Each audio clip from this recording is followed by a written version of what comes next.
একবার এক রাজা ঘোষণা করলেন যে আমার এই নতুন পুকুরে আমি দুধ দিয়ে পরিপূর্ণ করব। রাজ্যের সকলের কাছে ঘোষণা করলেন রাজার নতুন পুকুরে সবাইকে 1 গ্লাস পরিমাণ দুধ রাতে ঢালতে বললেন। সকালে তিনি চান, সকালে ঘুম থেকে উঠে দুধের পুকুর দেখতে চান। সারা রাজ্যে অ্যালার্ম করে ঘোষণা করা হলো প্রত্যেকজন যেন 1 গ্লাস করে মানে 1 গ্লাস করে দুধ সেখান দিয়ে আসে। তখন একজন চিন্তা করলো, সবাই তো দুধ দেবে, কি দরকার দুধ দিয়ে, আমি 1 গ্লাস পানি ঢেলে চলে আসবো। এমন করে রাজ্যের সকলে একই চিন্তা করলো যে সবাই তো দুধ দেবেই, আমি পানি দিলে তো আর ধরা পড়বো না, রাতের আধারে 1 গ্লাস পানি ঢেলে দিয়ে আসবো, সকালে আমরা হই হুল্লোড় করবো যে আমি দুধ দিয়েছি, কেউ তো আর দেখবে না রাতের বেলায়। যেই কথা সেই কাজ, রাতের বেলায় সকলেই সেখানে 1 গ্লাস পরিমাণ ডাললেন। কি ডাললেন সেটা পরে বলবো। রাজা তো সকালবেলায় খুব খুশিতে ঘুম থেকে উঠে সেই পুকুর পাড়ে গেলেন এবং দেখলেন, এবং যা দেখলেন তা দেখে তার মুখ মলিন হয়ে গেল। তিনি দেখলেন সেই পুকুরে 1 ফোঁটা দুধও নেই, সেখানে শুধু পানি আর পানি।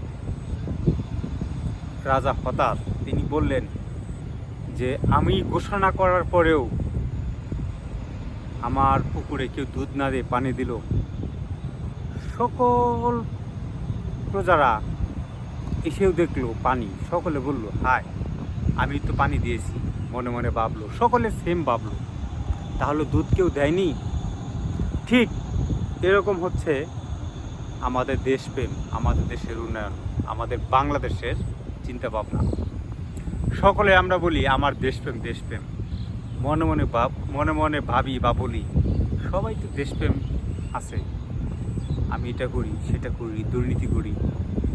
লক্ষ্য করে দেখবেন বাংলাদেশে প্রায় সকল এমপি মন্ত্রী এবং যা বড় বড় যে সরকারি কর্মকর্তা, ছোট কর্মকর্তা, সবাই সেম দুর্নীতিগ্রস্ত, সবাই দুর্নীতি করতেছে।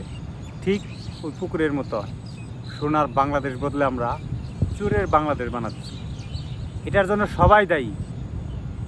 যখন ওই রাজ্যের যখন সকল প্রজা যখন দুধের পরিবর্তে পানি দিল, ঠিক সেম বাংলাদেশেও সকল রাজনীতিবিদ, সকল সরকারি কর্মকর্তা, আমলা কামলা সেম, তারা সবাই সৎ কাজ পরিবর্তে দুর্নীতি উপহার দিচ্ছে। সকলে যদি ভালো কাজ করতো, দেশ এমনি উন্নত হয়ে যেত। রাজার পুকুরে যদি সবাই দুধ দেখতো, রাজা কিন্তু দুধের পুকুরই পেত।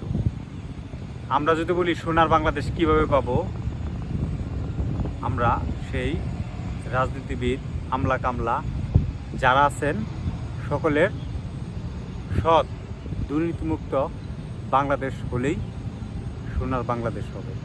অযথা মুখ থই থই করে ফল ফল করে ফলা ফোটালে লাভ নেই।